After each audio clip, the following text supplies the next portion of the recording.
8-1B asks you to construct an altitude of triangle MJR.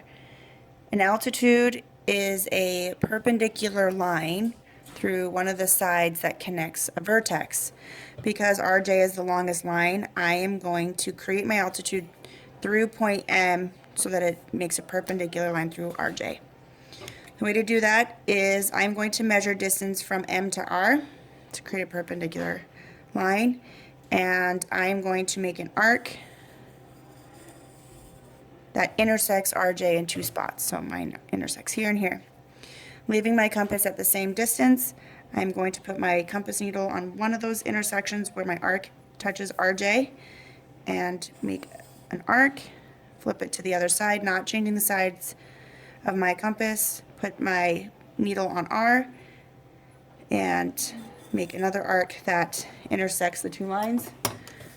From there, if I draw a line from M to those two intersecting arcs, that creates a perpendicular line from point M through RJ. It should be noted that an altitude can be created from any point to its opposite side. I arbitrarily chose letter G, so my altitude is called MG, and it goes through line RJ. Some notes is that an altitude is a perpendicular line and it connects the vertex to the opposite side. So you could create an altitude from J that goes through MR and an altitude from R that goes through MJ. I just chose RJ because it was the longest line and the easiest for me.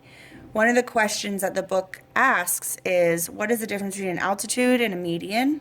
So I want you to jot down how an altitude is different than a median. And can they ever be the same? Can an altitude ever be a median?